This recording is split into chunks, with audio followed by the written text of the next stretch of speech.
মা আজকে দুপুরে চালে পিঠা বানিয়েছিলেন। আসসালামু আলাইকুম, আমি মম হালিমা। সবাই কেমন আছেন? আলহামদুলিল্লাহ, আমরাও ভালো আছি। তো ভাবি এখানে রান্না করছে বাঁধাকপি আর ছানা দিয়ে। সিম্পল রান্না, আমরা যেভাবে সবাই রান্না করি। ভাবি খুব একটা রান্না বান্না জানেন না, মানে আমাদের গ্রামে যে শাকসবজিগুলো যেভাবে রান্না করি, এই শাকসবজি আমরা যেভাবে সিম্পলভাবে রান্না করি তিনি খুব একটা জানেন না।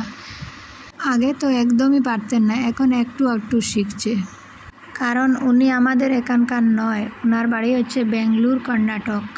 মানে আমাদের বড় ভাই সেখানে থাকতো, তারপর ওনার সাথে বিয়ে। দেশি রান্নাবান্না আর গ্রামের রান্নাবান্না তো আলাদা। প্রথম ভাবি যে রান্নাগুলি করতেন আব্বা মা সেগুলো খেতে পারতেন না। আবার দেখা যেত মা যেভাবে রান্না করতেন ভাবি সেভাবে খেতে পারতেন না। তাই প্রথম ভাবি আমাদেরকে, আমরা ভাবিকে মানে আর কি কাজ চলাফেরা সেগুলো, মানে আপনারা তো বুঝতেই পারছেন বিদেশ আর গ্রাম সেটার পার্থক্য কতটা। এখন আলহামদুলিল্লাহ সব কিছু আস্তে আস্তে ঠিক হয়ে যাচ্ছে। দেখুন, কথা বলতে বলতে ভাবির রান্নাটাও হয়ে গেছে। তারপর আম কেটে সবাই খেয়েছিলাম। এই আমটা বড় সাইজের ছিল। তারপর দেখো মায়ের দেওয়া এই আচারগুলো, এটা হচ্ছে কুলের আচার। এখন একটু খাবো, একটা প্লেটে করে নিচ্ছি।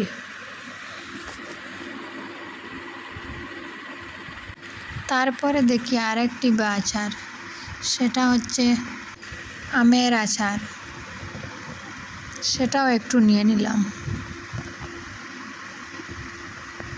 এতে আর কই পেলাম, ওরা এসে আমার প্লেটটা দেখো একদম খালি করে দিয়েছে।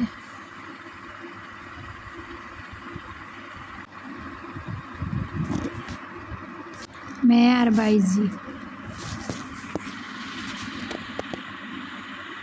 পরে ওদেরকে না দেখি আমি আর এক প্লেট খেয়েছি। তারপর দেখলাম মা চাল ভিজিয়ে রেখেছে। বললাম কি করবেন? বললেন চালি পিঠা বানাবেন। তো এখানে দেখো চালটা ব্লেন্ড করে নিচ্ছে। এটাকে ব্লেন্ড করে একটা বাটিতে ঢেলে নিচ্ছে।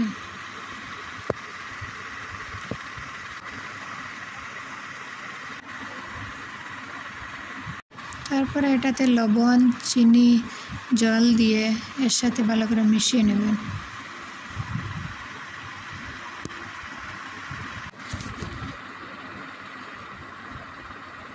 ভালো করে মিশানো হয়ে গেলে তারপরে মাটির চুলাতে আগুন ধরিয়ে একটা তাওয়া বসিয়ে দিয়েছি। প্রথমে সামান্য একটু তেল দিয়ে দিলাম, কারণ প্রথমটা লেগে যেতে পারে। তারপরে আর তেল দিতে হবে না, সবগুলো আনা তেলেই ভেজে নেব। এপিট ওপিট করে নামিয়ে নেব।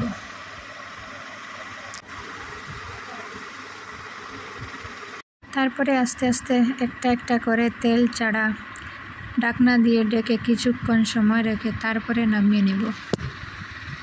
তো এই তো সবগুলো এক এক করে হয়ে যাচ্ছে। এটা চা দিয়ে বা সবজি দিয়ে খেতে খুব ভালো লাগে।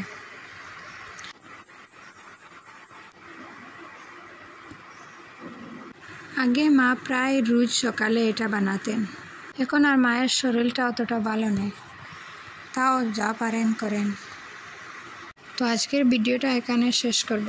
ভালো লাগলে একটা লাইক করবেন, আর এরকম ভিডিও দেখতে চাইলে আমার চ্যানেলটাকে সাবস্ক্রাইব করে রাখতে পারেন। আল্লাহ হাফিজ, আসসালামু আলাইকুম।